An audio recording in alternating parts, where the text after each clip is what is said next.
Well, the days are going by, but in the meantime, we're getting closer and closer to the budget reading for the financial year 2023-2024. I could say that the Ministry of Finance is in the final processes to ensure that everything is in check. But while it's the permanent secretary, Ramadhan Govik, is coming out to ask all government ministries, departments and agencies to come through with the verification of process, the verification process of their employees or the payrolls, because what they're looking at is ensuring that they cut the budgets, because as we know right now, priority is going to be given to some of the most important government MDS. The question here is that which one is more important than the other? What kind of process or criteria do they follow to be able to, consider some ministries, departments, agencies way more important than the others, because the budgets have been slashed, even as we know that the national budget has increased by 2 trillion Uganda shillings. One that was previously 49 trillion. Well, right now, I could say it's different. All of that we are yet to discuss here on Good Morning Uganda. Welcome. Thank you so much for joining us. Today is Tuesday, and it is the 16th of May 2023. My name is Philomena, of course, with Robert Kirabo, Nyonyintono, and Mollen, Kenyena. Well, Robert, good morning. Okay, bonjour, monsieur. How are you? I'm good. How are you doing? I'm very fine, I must say. Well, what's happening to the French? Where is it coming from? There's only one person I know who can really try her way around French. That's Mollen. I have a habit. I have a habit of waking up and watching international news. I enjoy the French news? No. So there was this reporter on some international channel, and I love Al Jazeera so much. So he spoke French, and they never translated. Because usually if someone, they leave that, then you can get the English version of it. But the story was done, so I said, okay, they speak French. I didn't understand, by the way, but I could click some bit of what the story was anyway. But I didn't get what I think in the, either it was time, so they didn't give us that interpretation of it. It was a good story, so I felt I had missed something. Said, well, I must now focus on learning French. You started with a bonjour. Yes, at least now I know how to greet, then comment ça va, then je suis malade, meaning I'm sick. I'm trying, yes, I've been trying to get a few words, and I'm sure by the end of the year, I'll be speaking French more than the French. I'll be happy for you. But how otherwise, are you doing? I must say you look good in that color. Thank you. And of course, today I'm a bit confused. Is it because you guys are really into color? This other side, I have red. And when I look at the red, this time red and black, Valentine is long ago, but I think, let me not think it has any connection to political parties. Absolutely not. This is a Ugandan flag. We are talking about black. Oh, then I should have put on black, and we do the blending very well. We tried to do it for you. We had black in there blended, so yeah. Otherwise, I hope everybody is okay. Thank you so much for waking up with us. Now, you talked about the budget. We had 48 trillion. We are looking at 50 trillion. Yes. And something in this budget Ugandans must know. We are looking at about 28 trillion domestic revenue. 28 domestic revenue. Now, what does that mean? That URA is coming to you more. I think the previous the financial year was about 25 trillion. Now it's 28 trillion that URA must get from you, the Ugandan. What does that mean? More taxes, of course, are likely to come. Yes. And it will go deep into your pocket. But talking about feeling poverty, you people, I don't know. Sometimes when I go to these supermarkets, I'm like, maybe there's a lot of money in people. But sometimes even he who has shopped a full career will tell you, the situation is hard. Now there's this driver of the judiciary. Yes. He came up, released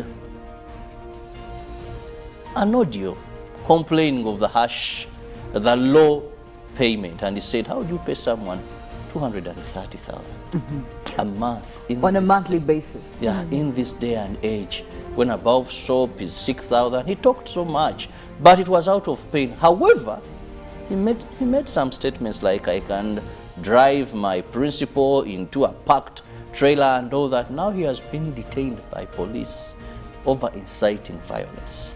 And I was like, problems are problems. This man was talking about what he's going through, saying, please come to our rescue. Now he's behind bars at Central Police Station.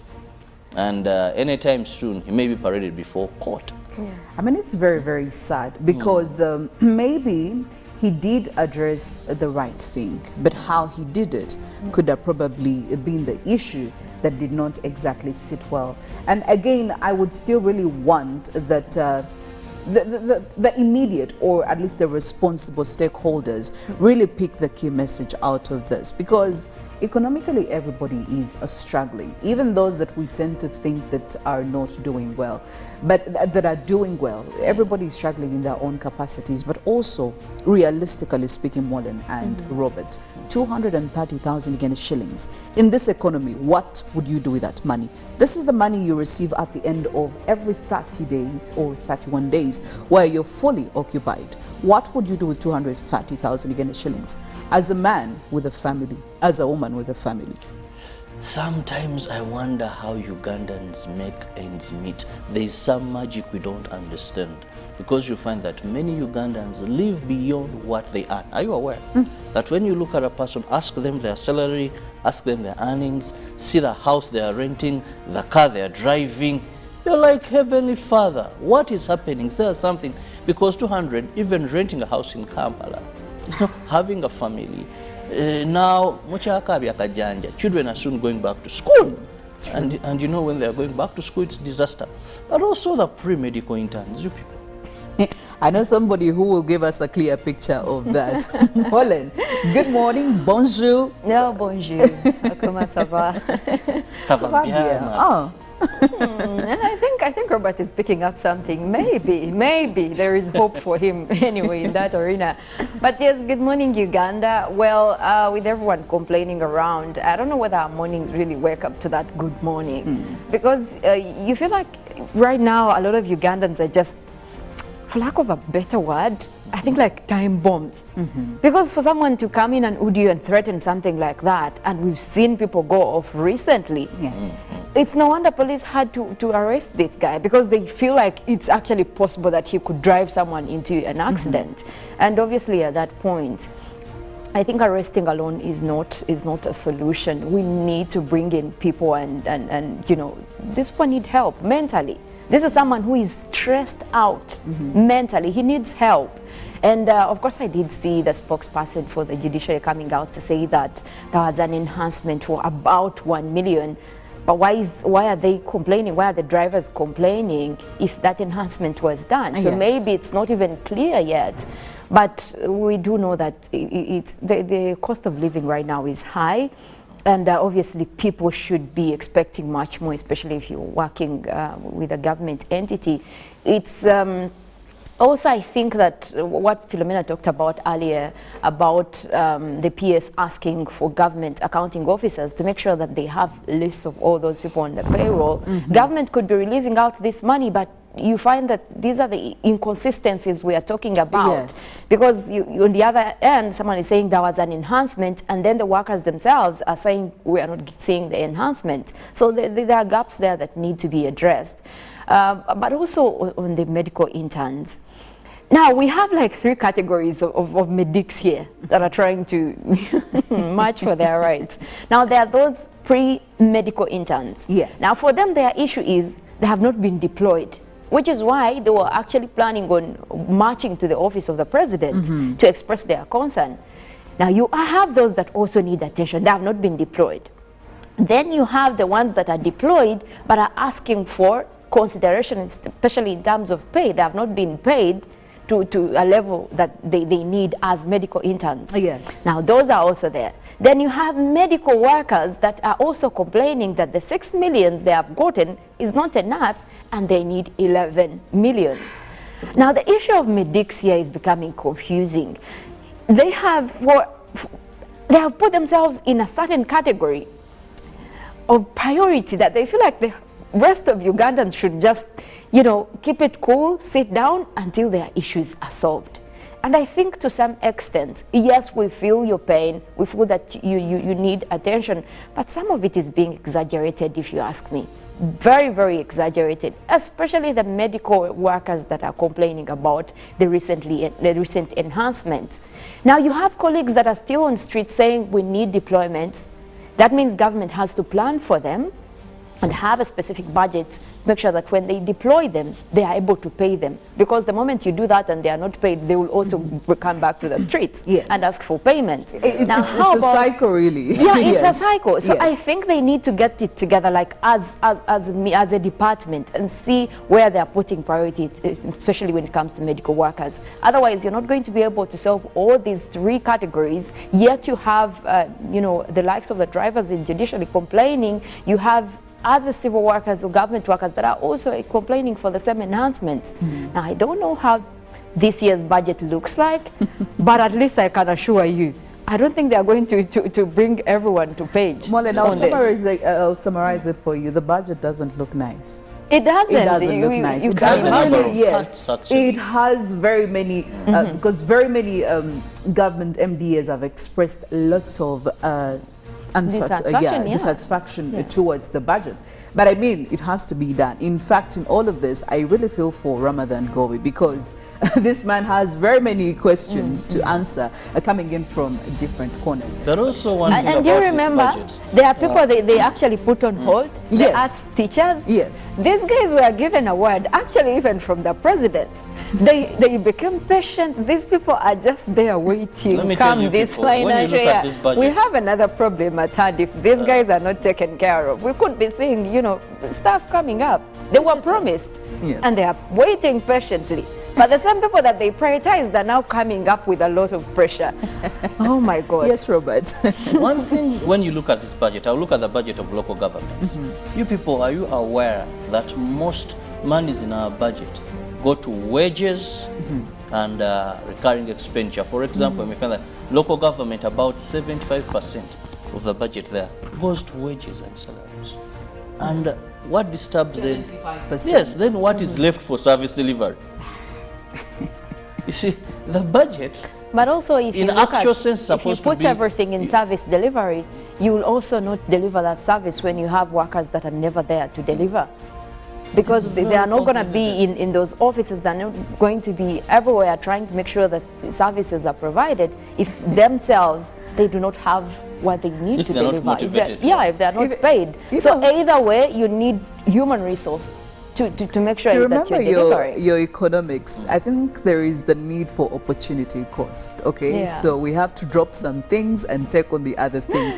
In this case, who is going to be, nobody wants to be dropped, honestly. But even I think sometimes we get our priorities wrong. I'm sorry to say this, but when you try to break down this budget properly, are we putting monies where they're supposed to be? One, where if we invest in there is a trickle-down effect that you do one thing. Two, this thing infrastructure. You guys, let me tell you, we spend a lot of money on roads, and some roads are not productive. I know of roads people cry foul, if you don't give us a road, you're not voting for you. Then this people given a road, and there is nothing productive on that road. You get it? I know this rural electrification, the way they're taking electricity to the village. Yes. I know of a place, and many here in Uganda, when we drive through there, guess what is happening? Electricity poles and wires are passing the residents. And they don't have, there is no connection to their houses. One thing I understand is that feasibility studies are done, especially for projects like this, like for roads. What is in the feasibility? What do they do in all these feasibility studies? Where are we taking electricity to you, spending billions of money, yet there's nothing you're going to use this electricity apart from viewing? I mean, so why don't we put that money in something else? At least they're watching Good Morning Uganda. Something else. But you also you can't downplay rural electrification, because look at the current status that we are. Imagine you had villages in Uganda where people are still in the darkness. No, there was need for that project. The villages are there. Yeah, but the little they have extended to certain villages, I think we need to appreciate those that sit up, because have gotten solar of all kinds. But let me tell you, there is so much investment in that project. There's so much investment in roads here that are not productive. Wow. I mean, this has been a topic for discussion, and we are still yet to see, when it comes to infrastructure, do we get economic value from all this infrastructure that we get loans for, that we invest our monies into? You know, is it sustainable infrastructure? Is it infrastructure that contributes like 90% to the social or economic or social development of the Ugandan population? That and where our priorities lie clearly is still a topic of question and discussion. We could go on and on and on and on, but we can never exhaust our problems as a country. Well, we think, and we are very optimistic, that as the time goes by, we get our business together and we'll start figuring out what the right thing to do is. For now, we'll look into some more local stories and, of course, look at what is happening outside Uganda here. Robert, what's going on? Well, I begin with His Excellency received a message from the President of South Sudan. President Museveni yesterday afternoon received a special message from his counterpart, His Excellency Salva Kiir of South Sudan. The message was delivered to President Museveni at Bararek State Lodge in Okwang Sub-County, Otuke District, by the Special Envoy of President Salva Kiir, Honorable Dr. Benjamin Bor Merkur. The Special Envoy was accompanied by the Ambassador of South Sudan to Uganda, His Excellency Ambassador Simon Jack Deng, among others. And now over to crime, where Ivan Wawire, a police constable, was implicated in a premeditated murder case of moneylender in an accumulated act of violence. Wawire used an AK-47 to kill the Indian national and later flee to Busia, where he was arrested by flying squad. A medical examination report has revealed that Wawire is mentally stable.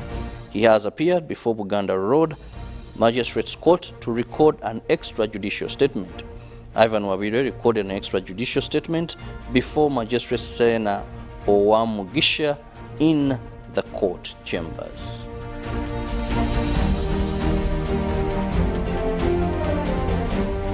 And Kampala Capital City Authority is challenged with land acquisition from the public towards executing government programs like the construction and rehabilitation of roads as per the 2021-2026 NRM manifesto. The Minister of State for Kampala and Metropolitan Affairs, Kabuye Cho Fatogabye, said this has caused a delay in fulfilling what was accorded to them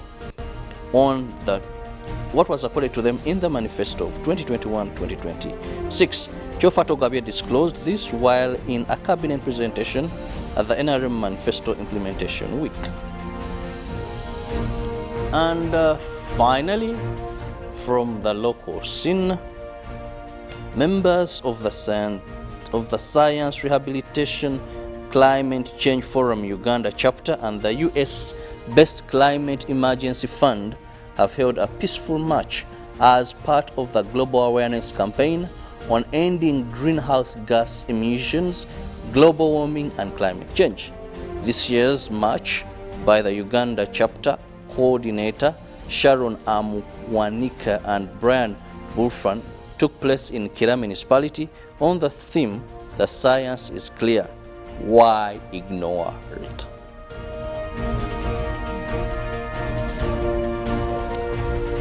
Well, moving on to some of the international stories. British men are taking payments of thousands of pounds to pose as fathers for migrant women, according to a BBC investigation. They are being offered up to £10,000 to add their names to birth certificates, enabling the child to get a UK citizenship and giving mothers a residency route.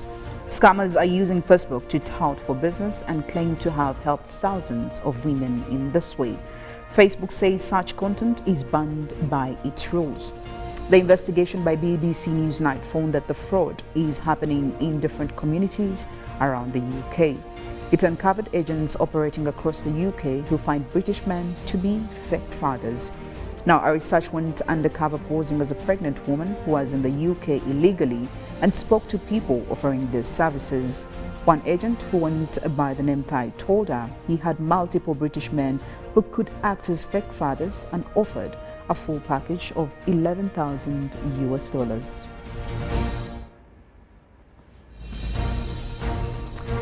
Now, some 883 people were executed last year, the highest number of known executions in 5 years, according to Amnesty International, which also raised concerns about the use of the death penalty for drug offenses. The number of executions, which does not include the thousands thought to have been carried out in China, increased by more than 50% compared with 2021. Amnesty said on Tuesday in its annual report on the use of the death penalty. Now, some 90% of the world's known executions outside China were carried out in just 3 countries in the Middle East and North Africa, according to the rights group. Iran executed about 576 people last year and 314 in 2021. Saudi Arabia, 196 people, 65 in 2021, and Egypt, 24 people. Amnesty noted that the executions in Saudi Arabia were the highest recorded in 30 years.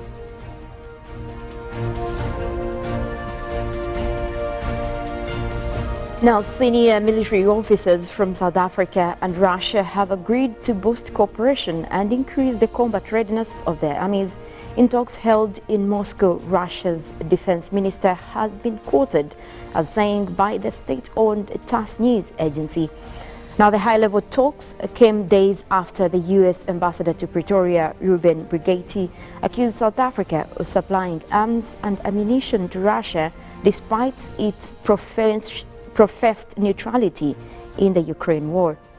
The commander of South Africa's land forces, Lieutenant General Lawrence Mather, led the talks with his Russian counterpart, Oleg Salivokov, in Moscow, as TASS News reports.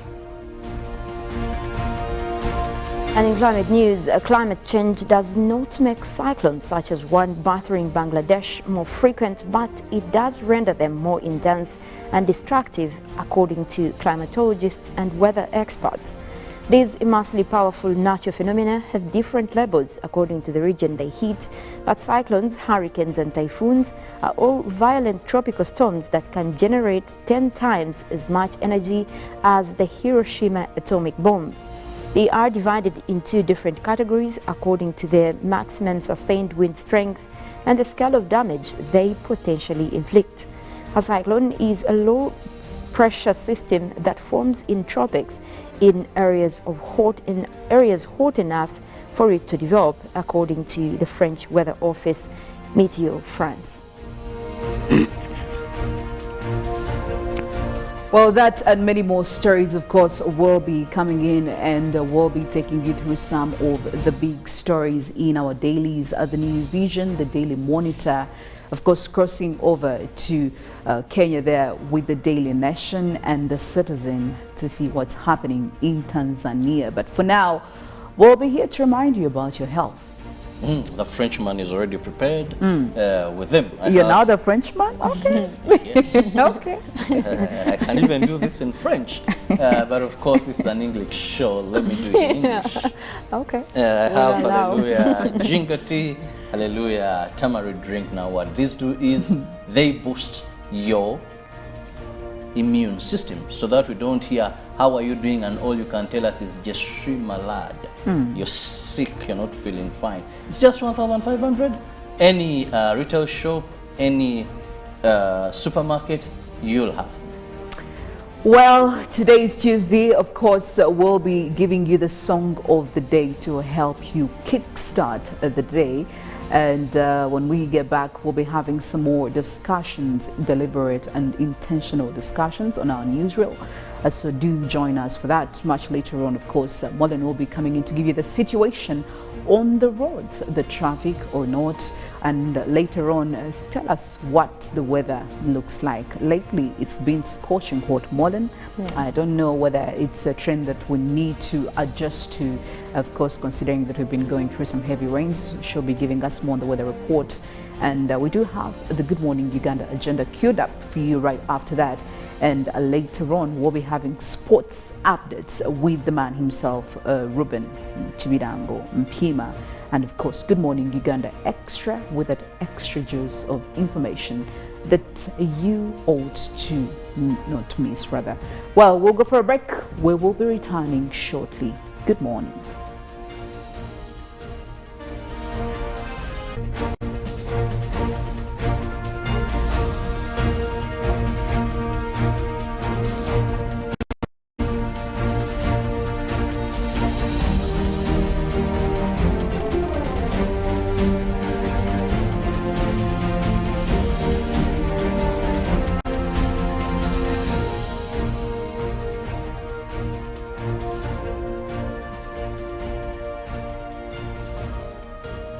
Well, the days are going by, but in the meantime, we're getting closer and closer to the budget reading for the financial year 2023-2024. I could say that the Ministry of Finance is in the final processes to ensure that everything is in check. But while it's the permanent secretary, Ramadhan Govik, is coming out to ask all government ministries, departments and agencies to come through with the verification of process, the verification process of their employees or the payrolls, because what they're looking at is ensuring that they cut the budgets, because as we know right now, priority is going to be given to some of the most important government MDS. The question here is that which one is more important than the other?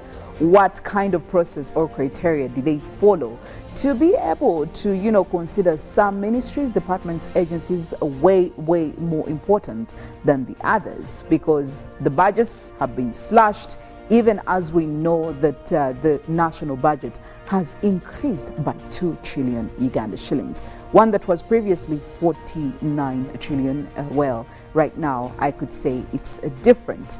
All of that we are yet to discuss here on Good Morning Uganda. Welcome. Thank you so much for joining us.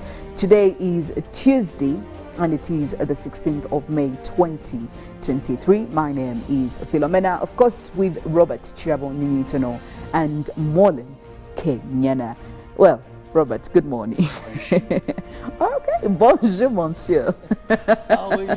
I'm good. How are you doing? I'm very fine, I must say. Well, what's happening to the French? Where is it coming from? There's only one person I know who can really try her way around French. That's Mollen.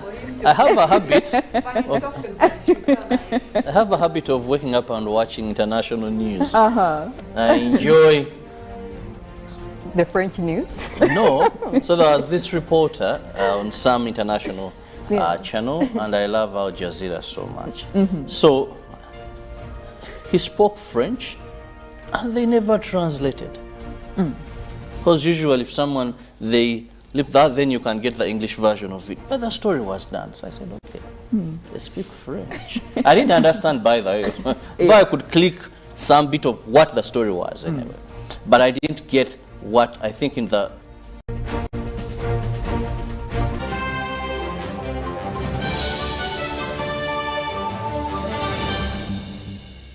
was brought to you by Gatawo with MTN Momo Advance. Momo Advance tops up your Momo to complete your transactions.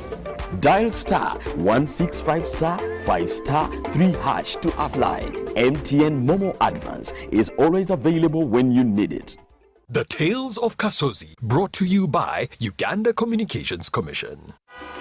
Hello? Hello? This is Kasozi. How can I help you? Hey, Kasozi, my brother. Long time. We last met when we were at campus. It's been a while, but you are the person I'm looking for. Campus? Really? Hey, you don't remember me? Okay, so how can I help you? I'm stuck in Gulu making millions, and I need to urgently send money to my sick mother. But I can't find any mobile money agent near me. I've sent the money to your phone, as you can see the message. It might take a few minutes to come through, but I urgently need you to send the money to my mother. Let me send you her number, and you send it to her chap. My friend, I'm afraid your mom is going to die. What? Because I don't know you, I never went to campus, and I'm also in Gulu. So can we meet at CPS, we talk about it? Stay tuned for what Kasozi does next. Tofera. Refrain from unnecessary engagements with strangers over the phone. This message is powered by the Uganda Communications Commission. This is a quick call. I'm almost out of minutes. Now, the center. Why rush through such important conversations? Airtel Uganda has made it possible for you to call across all networks in Uganda at the best rates with the new Bona voice bundles. Stay connected anytime, anywhere, with minutes valid for calls on all networks. Dial *100*1#. Select voice bundles and select Bona voice bundles today. Airtel, the smartphone network. Juko. Yo. Check the shopping, man. What's your secret? Haven't you heard of the parish development model PDM? Yes, I did, but I thought it was just a talk. No, Sebatia. It is real. I and a few friends together formed a circle, accessed money from the PDM, invested in a portrait project, and now things are moving. Juko. I thought I was one of your friends. You are. But you left me behind. I didn't leave you in poverty. What you do, just visit your LC2 chairperson and your parish chief and start the process of economic transformation. Just like that. The parish development model is an initiative from the government of Uganda through the Ministry of Local Government designed to transform all lives of Ugandans for the better. PDM, my parish, my development, my life.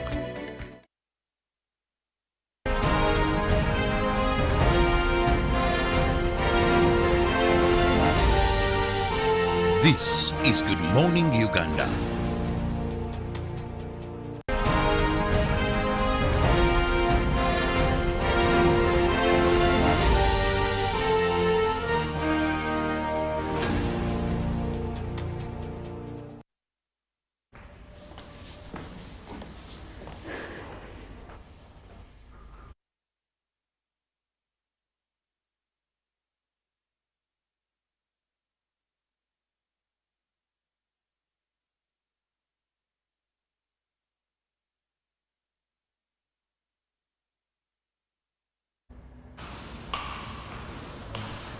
Good morning, Uganda. Welcome to the newsreel. Today being the 16th of May 2023. My name is Philomena.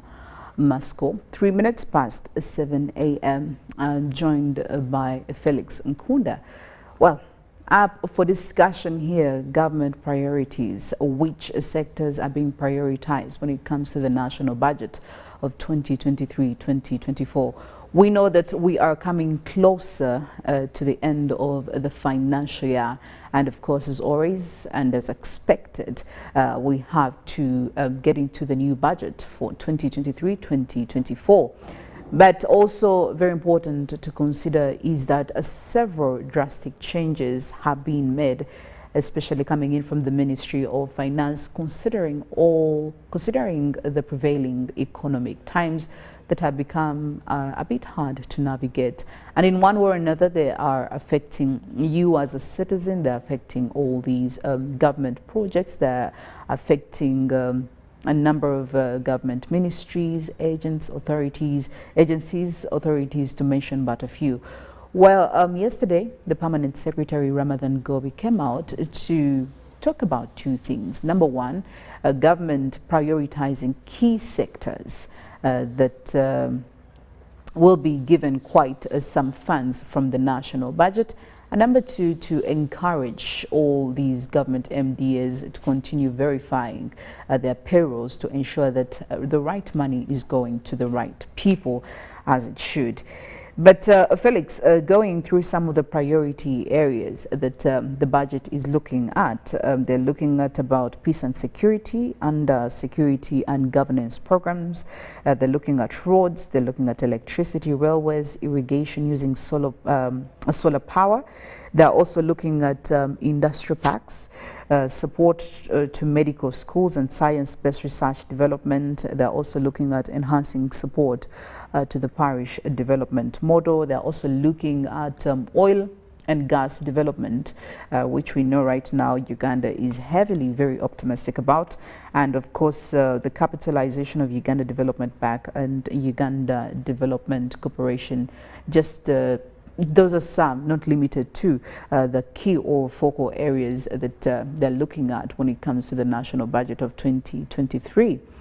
So I would probably ask, like anyone asks, where does this leave the rest of the other ministries or the other departments that are probably dealing with issues that are a little bit distant from that?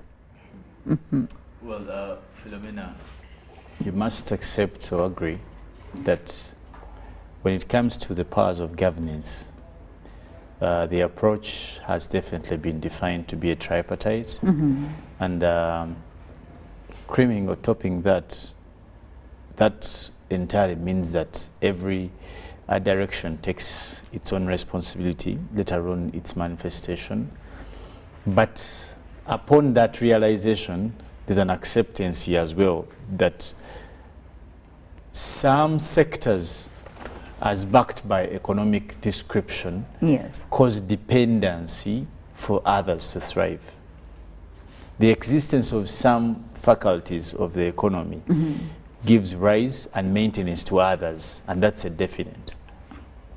For example, agriculture in its own sense may not thrive, or it will be in non-existence for that matter, without great appreciation of infrastructure.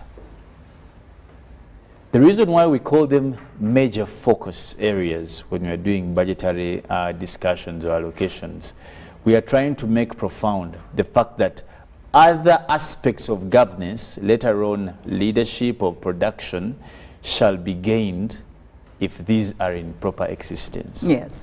So that's what makes them the peak outs to focus on. Because when you talk about road network, see what's happening to the people of western, southwest Uganda because of what's happening in the Masaka when Katonga burst its rivers. You understand? Banks, I mean, we've seen quite so the whole of Kabale, Chisoro, the Chigezi area, there is no trading. There is no business. Why? Because of bad or poor infrastructure. Now, that's why focus and emphasis must be put on these most relevant, because they determine how others then shall be run. That's one. Two, let's talk about the likes of growth, development and growth. Development is not characterized as a wholesome approach, but rather singular, to influence the other. You must make focus on things like healthcare. Make focus on aspects like peace and stability. What business is being done in Sudan today? When everyone is pulling out their people. Everybody is really trying to flee, So you cannot tell me that that can be substituted for us to start. It is actually as good as useless for you to discuss infrastructure development without the discussion into peace and tranquility. So you must cause real discussion into that normative. But third relating to the same is that their foundations, their foundational departments of governance, for example, human rights and justice, because these also define the civility levels of a nation. Human rights and justice. So that means that there's going to be need also to invest in the justice system and processes.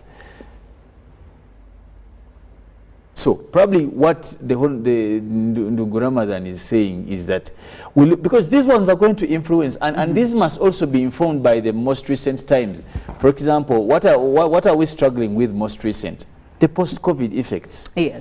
That must be which has really affected, I think, almost all sections. Of course, yes. Of course. And somebody will be saying, so if we are going to use that approach, shouldn't we be looking at probably different other options or key. For example, if you're looking at education, it's not mentioned anywhere in here, but we know it's very, very important. What's the contribution of education? No. Yeah. No. Philomena, don't even say that. Here we know it's I don't subject. You don't buy into the whole idea. Oh, come on, Felix. And I'll tell you why. Yes. And I want to ask you, what's the contribution of education towards socio-economic development? Well, for example, if you're going to have a population that is illiterate here, we know that that has failed us in very many key areas. Like? We have looked at things of... what is an illiterate person population? In terms of what? No, let's talk about population generally. The generalis deconas of society. Let's talk about the generalis deconas. I think illiterate in this case, we're looking at a failure to have manageable skills that is going to help you survive. Now. Yes. And I want to believe that it's also part of the education that we are looking at. My dear Philomena, do you feel we have illiterate land people? Let me put it that way. Yes, somebody could actually say that. Out of 100 illiterates, they're actually unknowingly illiterate. So is it wise for us to still focus on that line in terms of investment? Because even the ones you're calling illiterate cannot be employable. Most actually, and that's a fact. You can any of you. I mean, at this point, we are not looking at even being employable. We are looking survival. at being, yes. You can even actually look. Yes. You can look at that survival skills.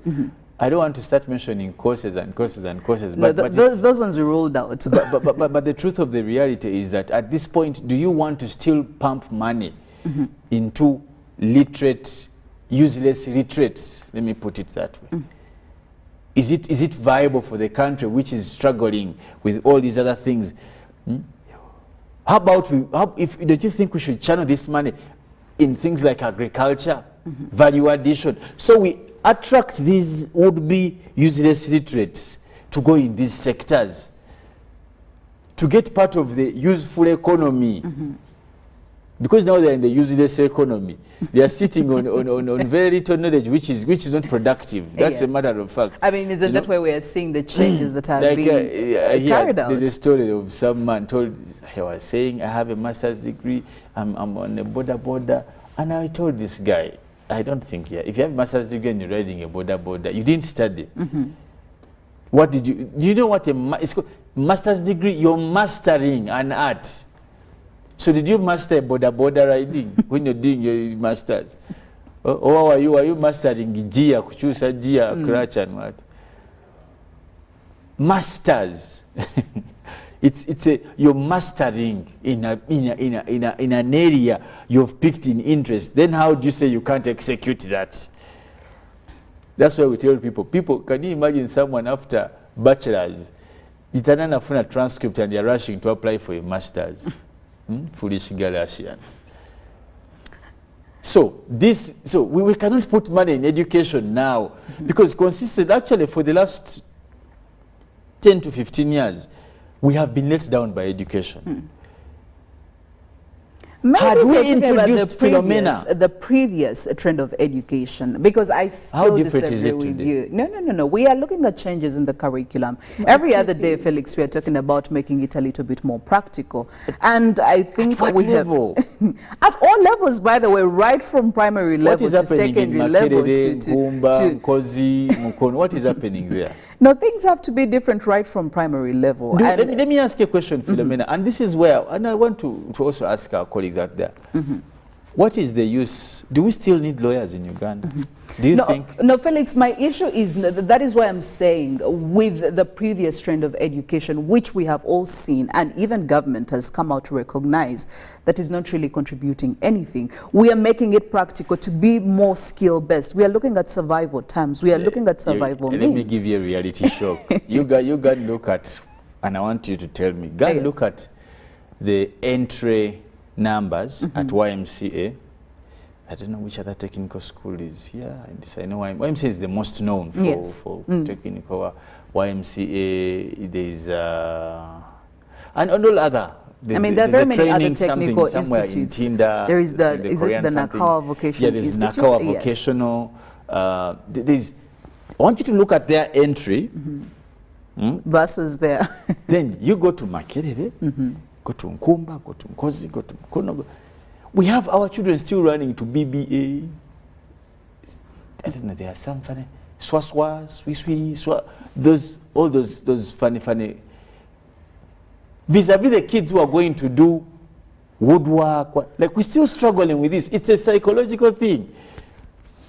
Okay, but now you look at, and I want also, after having looked at the entry applications, now you go and look at the most jobless people in Uganda. Are they from technical institutes? Go to Chisubi. I almost forgot. Chisubi, they say I think it's a brothers. The brothers have a technical institute. You tell me, who is looking for jobs? Is it the people from technical or vocational schools, or the ones from universities? Now, we cannot invest in that avenue anymore because it's not giving us value for money. It is giving us redundancy.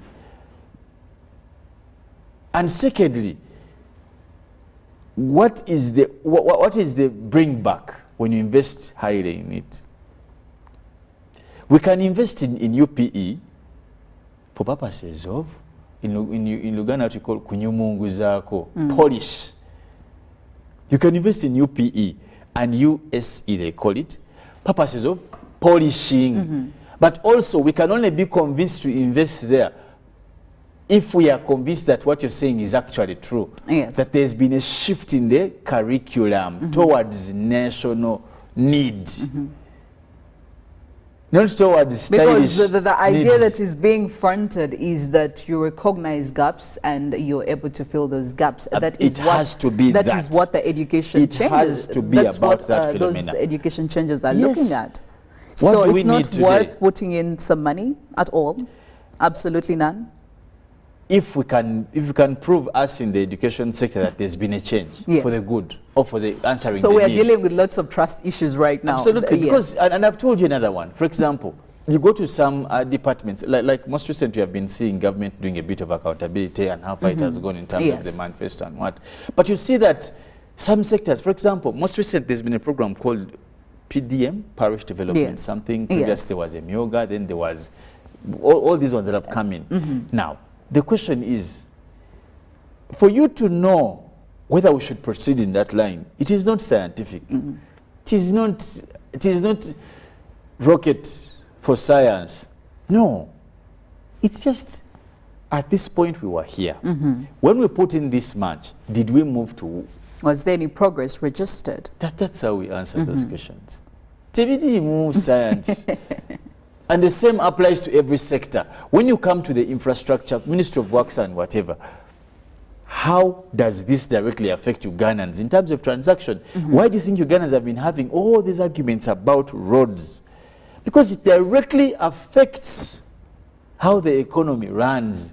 If you can't move from point A to point B, that means the transactions you're going to do at point B will not be executed, and the people who are supposed to benefit from those transactions, who left home to come and earn from you coming there, will go back empty-handed. So there's a direct effect of infrastructure on the economy. Let's focus there. Giving you an example of what's in Sudan, our brothers and sisters. Yes. You cannot be here on TV when bombs or bullets are flying over your head.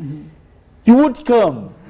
Where will you pass? You won't sleep here. Yes. Unless you are going to put up a bisulo here for workers. But besides that, you must.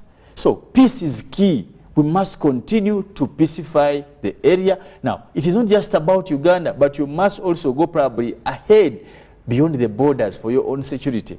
Probably that also answers why we are in Congo, why we are in Sudan, why we have been all over wherever we have been. Now, that's what Ramadan is saying. The most priority groups of government. Talk about aspects like, I've talked about constitutionalism and law. Yes. For us to prove that we are a civil society, a civil state that fits to be part of the international community, you must uphold some normatives. One, constitutionalism, human rights, non-derogation to such, to abuse of processes and what, transparency, okay? Then you have responsive methods, you have checks and balances, all these things. You must maintain them. You're not going to wake up. That's why do you think Parliament is funded a lot? It has to be in place. Now, whether you think it's useless or not, but because for us we have to maintain our civility on an international, to fit in the international debacle, you must have it. Then for you come and say, MPs, they're buying cars, they're doing what, they're useless, this is big, but without its presence, this will not be, international recognition will be an issue. And later on, that will leave us where? Well, we're looking at the national budget 2023-2024. Some of the key areas that were highlighted to be given top priority as the allocation of funds is going on, or was, going on for the 2023-2024 financial budgets. And while we're at it, one of the other key areas, Felix, is the human resource development. It's also one of the key or the focal areas that the Ministry of Finance is looking at. And in fact, if you're looking at the monies that are being allocated to it, we're looking at about 9 trillion Uganda shillings. Human resource development, we're looking at skills, we're looking at organization, we're looking at anything and everything to do with human resource. Is this something that is really viable? And how do we get to this actually without the education we're talking about it? Do you think it's a contributing factor or not? Absolutely, absolutely. Who's going to do the donkey run?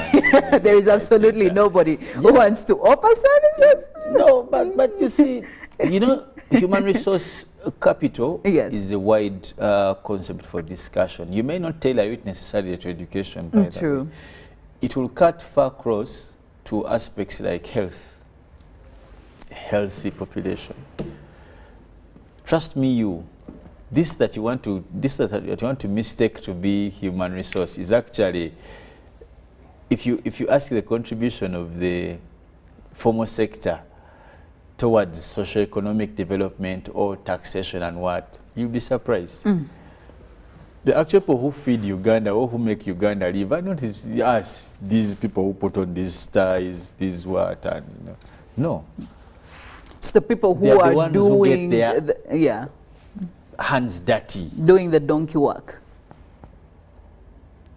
Okay. The real economy.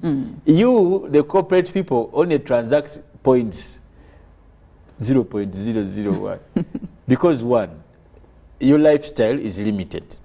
You, Philomena, you're going to wake up, you drive your fuel to your office, sit in that office up to 5, drive back. Some of you now, I see you pretending you're going to gyms. What I see a lot of youth struggling with, gym, then they go back home. You're not in the real economy. But let me tell you, people who are a woman, someone who brings a lorry of matoke from Kabale, let's say, I think there's a lot of bananas that come from that side, Kabale to Nakasero. Now, that person, there's fuel, okay? But they have brought a product into business. That car may be bought by 2-3 people. The people are going to offload. They are going to pay it's called what? The midala. They are going to pay what? They're the ones, how many people? They can transact with over 200 people on a day. Exchange of money. But you, the only person you transacted with was Jumia to send for your noodles and whatever. What you eat for lunch, you corporate people. The economy is fueled by the magnitudes and the multiplication of transactions that are done. Now, that is what economy is. So when you talk about human resource, the human resource we are looking at is not necessarily attached to education. It's attached to these people. That's why consistently government, and I don't know, they're probably a bit slow, but government should emphasize on creating more spaces for the informal sector to transact. For the informal let me tell you, Philomena, a border person is more part of the economy than you. It is sad, but the reality. Because that person transacts more than 50 times in a day. I don't know do you do that, Philo? Can you transact more than 50 times in a day? No, absolutely not. You go to the vendors. We must create those spaces for those people to be transacting always. Always. That's why you see at some point people have alleged that the night economy is more active, or money moves more in the night economy. But that allegation, what backs that allegation in your opinion? It is the fact that at that point people who get out only get out for the purpose of transacting. No one gets out at night to just say kanambuleke ekibuga wekifaanana ekiro. So if you're talking about HR or human resource maintenance and management in this form, we must focus on the things that keep these people in business. One, create relevant spaces for them to transact. Two, make enabling policies and laws. How? For example, look at these humongous taxes we put on these people, the licenses, the enforcement methods which are terrible. Let's make sure they have health care for them to be alive and all these kind of things. Fourth, look at their welfare. And then fifth, information. Give them the relevant information to make them better transact. Have you ever been to a place where they sell wood? Timber? Yes, timber, wood, all these places. You should go there, and I just love it whenever I go there to buy some of these things. Like, I see people doing real work. Real work. There's a truck bringing logs. There's people offloading the logs. There's someone waiting on the machine. There's someone waiting to pick the different parts of the logs. There's one who will pick the offcuts, one will take the wood, one will take the dust, one will... Like, that is the real economy. Every part is appreciated. The owner of the tree has earned. The person who planted earned. Yes. The owner has earned. The transporter has earned. The one offloading is earning. Okay? The one of the machine is earning. Now, all of these are part of human resource. But remember, all of these ones will use this money somehow. Yes. Somewhere. Because, I mean, transactions really have to be made. It's just so beautiful. Trust me, when I'm in those places, I just love looking at how people do all these kind of things. Now, at the end of the day, you've also come to buy because you're constructing, then you're going to transport with someone, then the chain goes on and on and on and on and on. But, and that's what I'm saying, me, I believe that the informal sector is more contributory.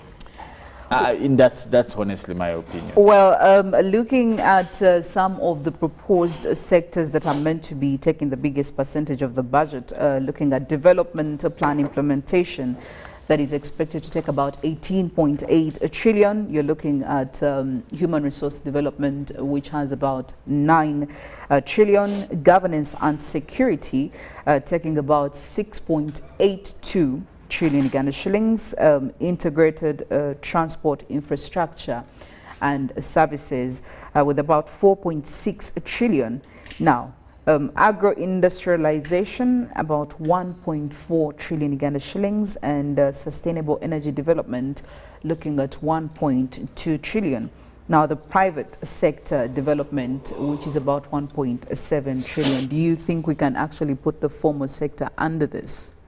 Or could it be categorized differently? And that's the irony. Look at the allocation. Yes. It definitely falls under the private sector. But as I've told you, all these things that we are peddling on, as in terms of governance and government and what, can go so far without being catalyzed by some of these activities we have talked about. For example, you look at the emergency of SMEs and corporate institutions. Some of them that went out of business, the post-COVID. Let's look at the post-COVID. What are we investing in to make sure we help recover? In terms of hospitality, tourism.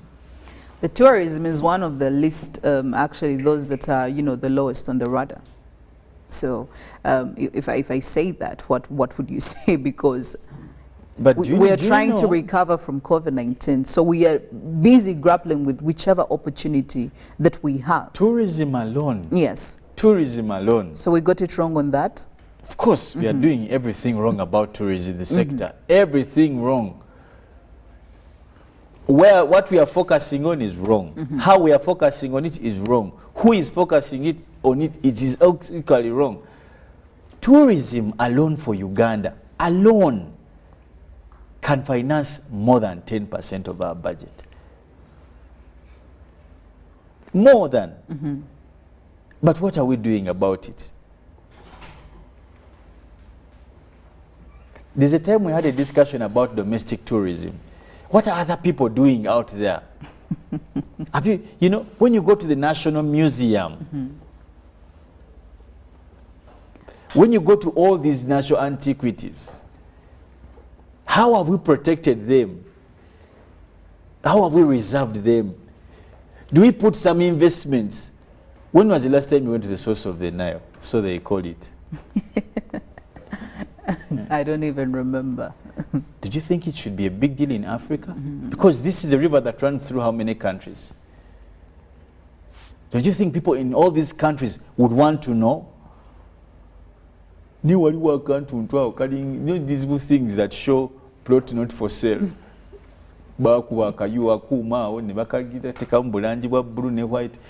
Source of the Nile. There's some point. Well, you know these things they put in plot not for sale, called this now. It's the same thing that is there showing the source of. Now, you're talking about tourism. You want me to leave Chicago because and I come to see a post of not for sale somewhere in Bakanyizenyizao Mayinja. Then someone there selling scarves, nobukomokomo, handbag. I've come to see that. I travel, I buy a ticket to over $2,000 to come and see a kaposta. Who's telling this beautiful history? You know, what else is there to see? What history runs there? Yes. Then there's a statue of some Indian man. Mahatma God. The museum itself. Have you been to the museum? I was the last time I museum recently, and they said that they did something. Depending on how you want to see it. It's no wonder when you remember what happened. Buganda took the car that was belonged to Mutesa, Kabaka Mutesa. See what Buganda did with it. But each time I went to the museum and I saw this convoy, presidential cars that had been driven. You know these blocks of 99 under them, and there was the Guzari. Well, it has somewhere changed. Behind there where there's a Chibat. I don't know. Yes. Probably it has changed since then. No, it hasn't. There's still now, line there. And then you think that priority areas, how hard is that? If instead of focusing on milking Ugandans' blood, on these tax, why don't you, these things can bring in revenue? And this has been the argument consistently for some of the people who ideally think for this country. They say they think for us. But why not thinking in these directions? Which is better, imported revenue or domestic revenue? Which is better? When you have white people coming here to pay you in $1, pounds, yens and whatever, than you collecting shillings from Ugandans. Let me tell you what Singapore did. Singapore doesn't have hills and mountains like we have, doesn't have springfall, doesn't have these things like we do. But when the gentleman, I think called Kwanli QQ something, became leader of that country, he noticed that he had to fight and make sure his country. Now, he said, because I don't have this natural, I'm going to form my artificial areas. Just something with Dubai. Yes. These places were all deserts. But they said, no, let's invest in making our country a center for tourism. Because they know the power of foreign revenue. Money you don't pull out of your economy is more important. Because these people you're pulling money out from, they actually will get suffocated. So where is exactly the issue? Because Uganda, it's not like those countries. We actually have our natural antiquities. Is it that the people who are responsible for that don't understand or they don't appreciate the value? Or the ministries that we have in charge, the Ministry of Tourism, doesn't exactly get this? Or maybe the Ministry of Finance, which is the mother money right now at this point, doesn't understand the contribution that is made by these, you know. I think for me, Because in as much as we are talking about it, there are different, the most definitely polite, there are other people who the could be seeing most polite that. way I can put it is, Yes. I think some of these government officials are scared. Mm-hmm. They're Scared of what exactly? making mistakes. Yes. You know, if you want to make an innovation, Mm-hmm. you're either willing to own up for what goes wrong and be created by the success if it comes. Now, some of them are scared of thinking outside. They cut out, like what they have found in some of these ministries, you know, like this is what we found, we have to run by the book. But it's not like even what they found in the ministries is something that is being credible. Nobody is really happy about it. It's not exactly giving sustainable, substantial I don't want reason. to say, I want to believe that if someone took something sensible to the head of state, it could form a discussion. I don't want to say that it is the leadership. No, I want to think, I don't know much, I've not been in those, but I want to think that if someone had a good proposal, it would be a viable proposal. I don't think the president is so hard. I don't know him personally, but I don't think he's very rigid. But I think people are scared. And I don't want to say they don't know or they are dense or what, but let me use the word, the kindness, and say I think they are scared of what can happen. Because innovations can go both ways. It can go south, it can go north. So probably they have that fear. But that fear is not helping the country. Leadership is about confronting fears. But honestly, if you ask someone spot on here, anyone doing in tourism and what, why is our tourism sector lagging behind? You have no excuse. A country where you have, they say 11% of the world's bird species, over 50% of Africa's bird species are in Uganda. You can even just capitalize on that and the whole world will come here. Just stand Kubinyonyi. No one teaches birds in primary. Kagati. In Kampala, well, Karoli, I don't know what Karoli is in English. It's a Marabusto. So our focus is, I think, are scattered. As we talk about priority areas, we should look at these areas that can bring in what we call foreign revenue. Foreign revenue being a key contributor to national growth. This will also help substitute the humongous taxes we are pressing on Uganda. Well, looking at that and sustainable urbanization and housing, looking at things like mindset change, looking at things like budget support, you know, all of that is definitely some of the things that... But every other day here you have capitalized on that, the first who need mindset and the people in charge. Now, you can't be the... It's Good Morning Uganda, and the conversation is still going on. Felix here does not believe in a mindset change that much, that heavily. If it is a sickness, but that will be a discussion for another day. But the conversation is still going on our socials. Please let us know what you think about some of the key areas that have been deemed priority sectors by the Ministry of Finance, especially when it comes to funding from our national budget. But for now, we'll go into our some of the top stories in the Citizen and the Daily Nation papers.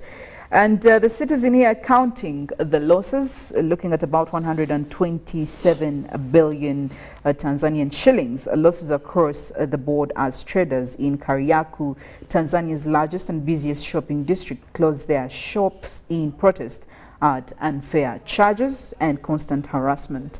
Now, Taifa Group in partnership to generate 180 megawatts in Zanzibar, dual citizenship, what Tanzania's long-standing position means, and looking at the new TLS president outlines priorities after Infante Queen. Now, the Daily Nation, mosquito nets deal bites, the permanent secretary, KEMSA bosses. President Ruto appoints new officials to replace those sacked. More pain for hustlers as kerosene diesel prices jump. And looking at Fuge nominated as the next Central Bank of Kenya's Central Bank of Kenya governor. And smart business, how witchcraft ritual on worker backfired on giant transport firm. Well, get yourself a copy of the Daily Nation and the Citizen. of course, the New Vision and Daily Monitor to catch up on these stories and more. Mollen is coming in with more on weather and climate. Good morning.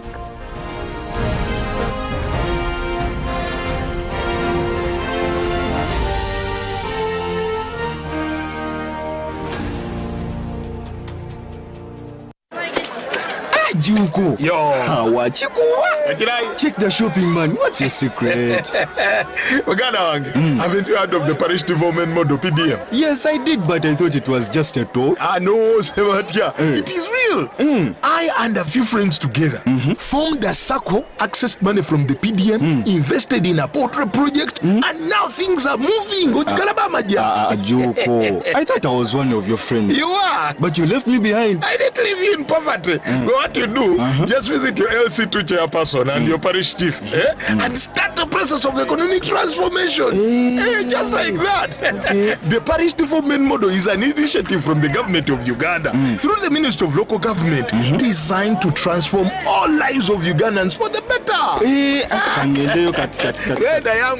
PDM, my parish, my development, my life. Pick of the day on UBC.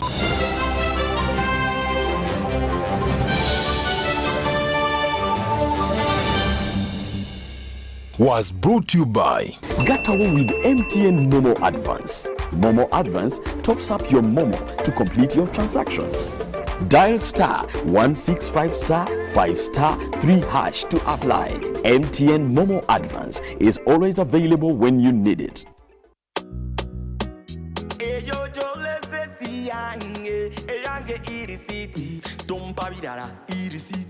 Ojja kumpa irisiti tompa bidala irisiti ojja kumpa irisiti tompa bidala mpa irisiti yange. That's right. Insist on getting your e-receipt. It's your ticket to fantastic prizes, including motorbikes, laptops, fridges, and a fully paid 6-day safari for 2 in Uganda. Take a picture of your e-receipt, upload it to the URA website or mobile app, and you could be the lucky winner. The more receipts you upload, the higher your chances of winning. Terms and conditions apply. More details on our social media channels. Uganda Revenue Authority. Developing Uganda together.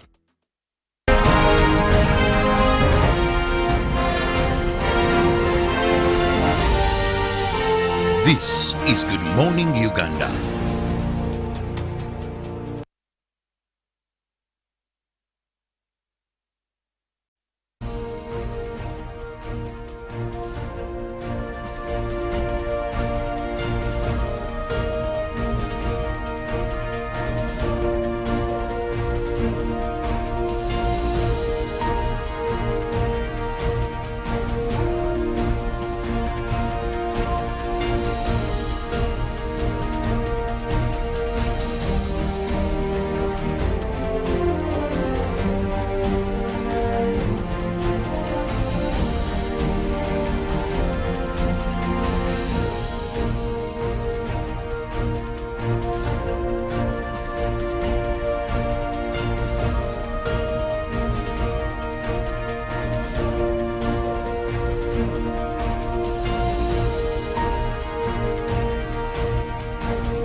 Well, good morning, Uganda. Now we'll be looking at the traffic updates and look at some of the roads. If you're heading into central town, you might want to consider or even take note of.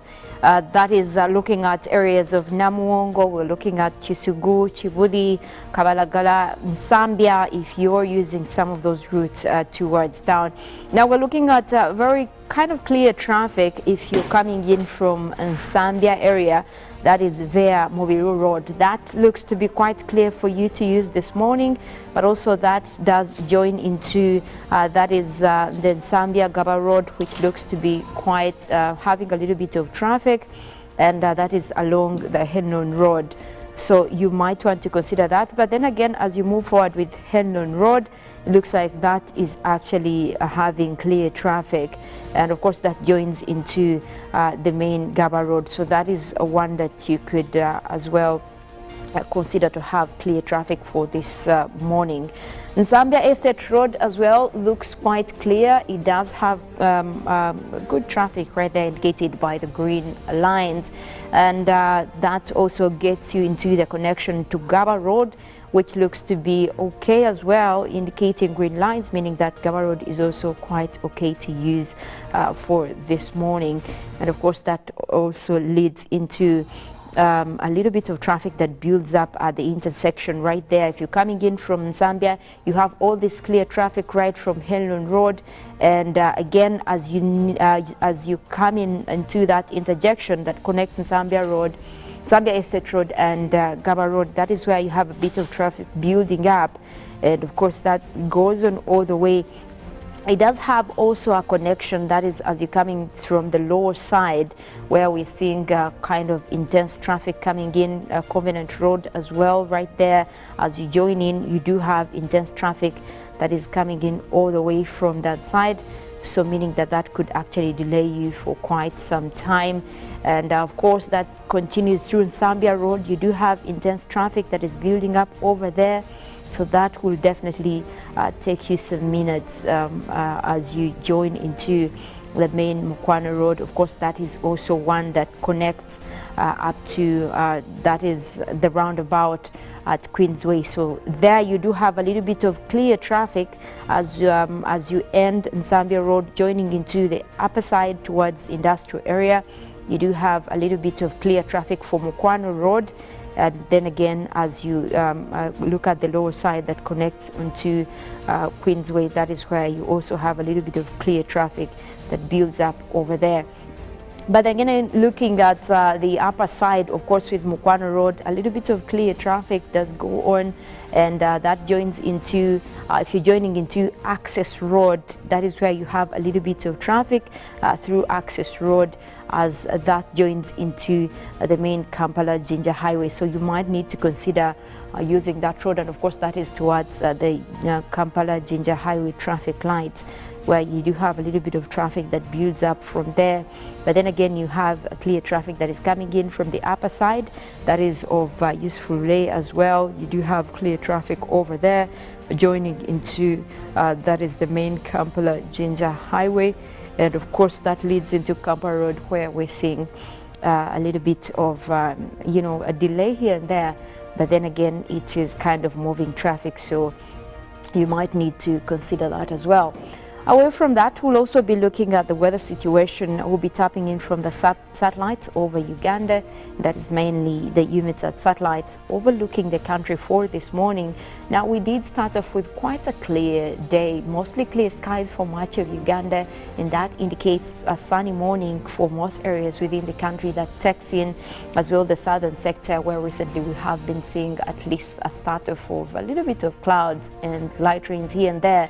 But looks like today we're starting off quite bright and sunny for most of those areas. We're also looking at a few clouds that are starting to develop for the northwestern part of the country, but also that looks to be with a mix of cloudy conditions. So at least we do expect that that might bring in a little bit of rains later on. And also for the Karamoja region, we're looking at a bit of clouds that are starting to develop over there. Also most likely that will bring in a few showers, but that is later on in the afternoon. That is indicated by the white colors right there in the map. That's where we're seeing a bit of clouds, but otherwise the open gray colors are indicating sunny weather, and clearly for much of the country. And also looking at the forecast for this morning, and that is coming in from the Meteorological Authority. We're looking at mostly a sunny morning forecast for much of Uganda as well. And relatedly, that means that we might also be looking at quite warmer temperatures expected for much of today. We're looking at least a development of wet weather activities that is likely to come through. That will be later on in the day, but for now, at least most of the areas we're starting off with a mix of clouds and sunshine. And of course, looking into the forecast, you do have much of southern Uganda likely to continue with sunny weather throughout the morning, and also across the western stretch, we do expect that we will be having a mix of clouds and sunshine, except parts of northwestern Uganda that are likely to have isolated showers that will also be coming in later on as the morning progresses. Also looking at the Karamoja region, where we do expect that we might have a development of wet weather activities, also that will be later on in the afternoon. But otherwise, we're continuing with quite a warm morning for the southern sector. And of course, we might also be looking at most of the temperatures at least rising into the mid-20s across the Elgon region, as well as the northeastern part of the country. And of course, that will be leading into March of today.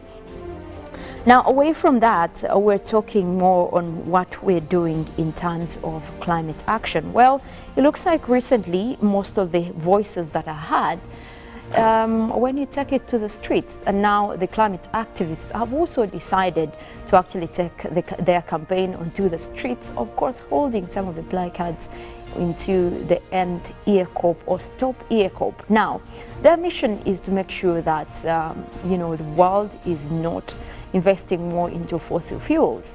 And East Africa has taken on a very huge project that is the Ear Cop, where we know that that is, basically fossil fuels.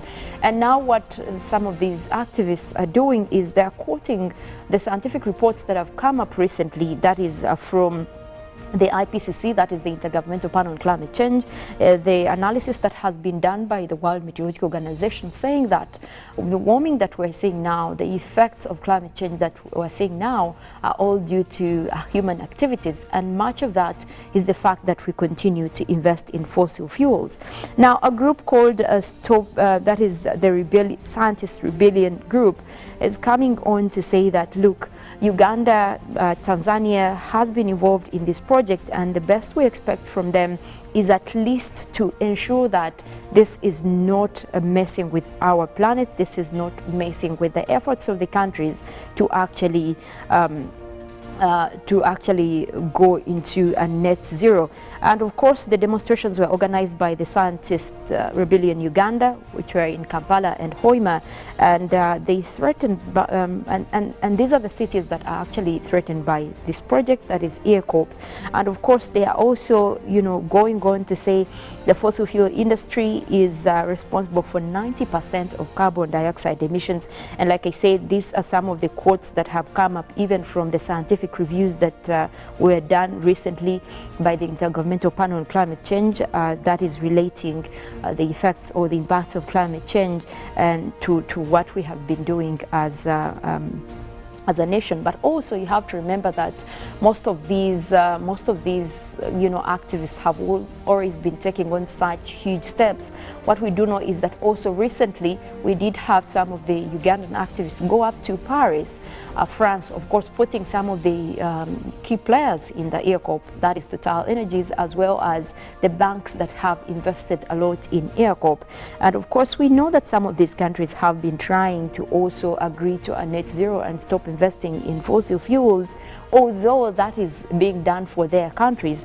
Now, these activists are saying you're doing the other thing in your country, but continue to invest in fossil fuels. I think more of what is here, what they're looking at is the trend in warming that, of course, is also related to use of fossil fuels again, and the inaction from different governments in ending some of these projects.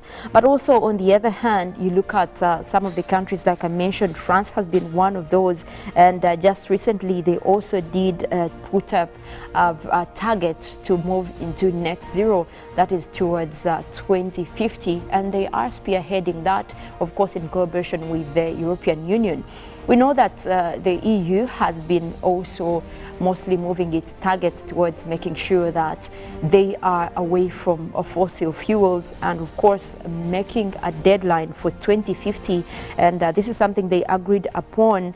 That was at COP26, that is even earlier in Glasgow, but also did move with the same plan in Egypt, saying that the EU will be spearheading most of the projects leading to abandoning, of course, fossil fuels and also the use of coal. But of course, we have also seen a huge a shift in that, especially with the Russia-Ukraine war, where they needed to strengthen the supply chain, reducing dependency on Russia that was especially supplying natural gas, and their alternative was to move into use of coal. Again, we did see a lot of countries in the EU taking on that back step. Germany was among those, even France itself. So meaning that they have also had a lot of, back steps when it comes to that. And of course, they continue saying that they will cover the EU Net Zero Industrial Act, which did come up also earlier in some of the reports that they did. But also yesterday we did see the EU coming out with a communication on a draft document that is calling for publication of the EU communication reactors that will be adopted even throughout the meetings that are taking place today. And this is expected to at least boost the EU nuclear capacity. And this is what they are saying. We put more money into nuclear, which is, which has less effect on the planet, and of course, it will help them go a long way into achieving net zero. But also, if we talk about the policy being recognized by nuclear alongside green energy technologies in the EU, it's all geared towards decarbonizing, and of course, that involves a process of taking off carbon dioxide away from the atmosphere. That is something that is well appreciated. Although now the challenge is that the deadline to do that keeps being pushed. First, they did talk about 2035. But now, according to the draft document, it is showing that they could push up to 2050. So that means they are delaying inaction. They are delaying the action onto decarbonizing the atmosphere. But also, these are the same countries that we continue to put on a hotspot for investing in fossil fuels. So yes, it's still a lot that needs to be done. And of course, there's a lot of anticipation as you look at, again, world leaders meeting this year that will be in United Arab Emirates to talk about the future of that is action, climate action. That will be COP28, that will be taking place later this year in November. And the expectation is that they still now can't get to the path of the Paris Agreement and at least make sure that we have swift investments, more in green energy than again in fossil fuels, so that we don't even have to have some of these activists go to streets to show us what needs to be done, when clearly the scientific reports are showing the extent of the damage, not just the reports, but also the reality of it. We are already seeing extremes, the intensity, the frequency, from floods to drought, to landslide, to heat waves, to cyclones. All these are all over the world. So they are key indicators already. So we don't just have to depend on the reports, but the reality of it is showing a shift in variability, and of course with links to climate change, means that we need action.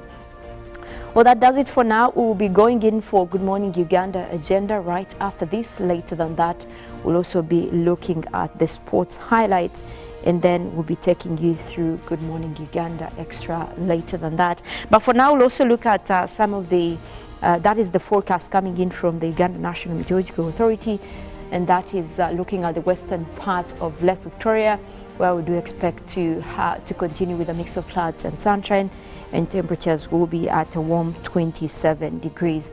Also looking at southwestern Uganda, that is where we have Rubirizi, Bushenyi, Ibanda, Mbarara. We're looking at also a continuation of a mix of clouds and sunshine. Temperatures will be at a warm 27. Now, similar weather is forecast for the Elgon region, also where we do expect quite a warm one for you this morning. And we do have, again, sunny intervals forecast over the eastern Lake Victoria Basin, a little bit warmer, and that will be at 28 degrees. Also, eastern Uganda, mostly sunny for this morning. We do expect that we'll have intervals of cloudy conditions as the morning progresses. Also quite a hot one, starting off at 29. And of course, that will be getting warmer in the afternoon as we expect to continue with mostly sunny weather. Eastern part of that is central, we also expect to have mostly a mix of clouds and sunshine, still hot, and that is also at 29 degrees. Similar weather again forecast for central northern Uganda, where we're also seeing a hot 29. Again, that will also continue in the afternoon as we expect more sunny conditions. The central part of Lake Victoria, that is where we have Kampala, Entebbe, Wakiso, as well as Mukono, still likely to have a mix of clouds and sunshine, and that will be for several places across the region, where we expect that temperatures will also be going for a warm 27 for now, and of course that includes the southern part as well. That is also towards the western part of Lake Victoria, where we do expect that we'll still be dealing with mostly sunny weather for this morning.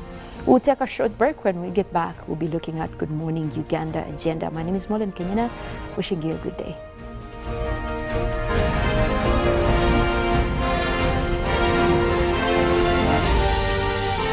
This is Good Morning Uganda.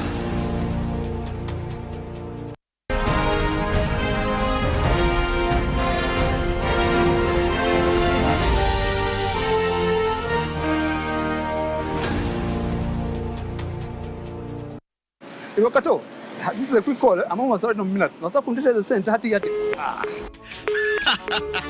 Why rush through such important conversations? Airtel Uganda has made it possible for you to call across all networks in Uganda at the best rates with the new Bona voice bundles. Stay connected anytime, anywhere, with minutes valid for calls on all networks. Dial *100*1#. Select voice bundles and select Bona voice bundles today. Airtel, the smartphone network.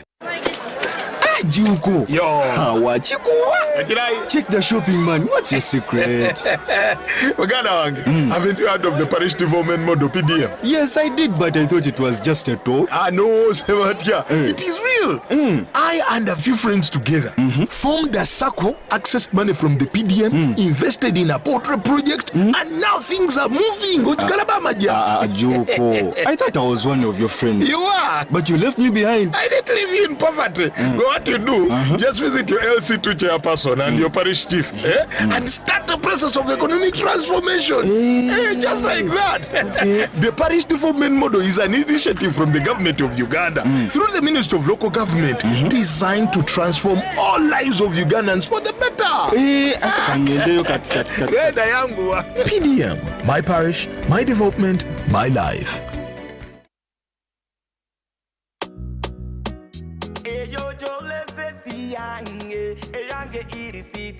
Tompa bidara irisiti ojja kumpa irisiti tompa bidara irisiti ojja kumpa irisiti tompa bidara mpa irisiti yange. That's right, insist on getting your e-receipt. It's your ticket to fantastic prizes, including motorbikes, laptops, fridges, and a fully paid 6-day safari for 2 in Uganda. Take a picture of your e-receipt, upload it to the URA website or mobile app, and you could be the lucky winner. The more receipts you upload, the higher your chances of winning. Terms and conditions apply. More details on our social media channels.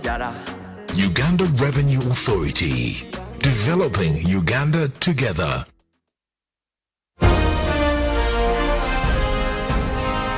Live from Now Avenue in UBC Studios. This is Good Morning Uganda.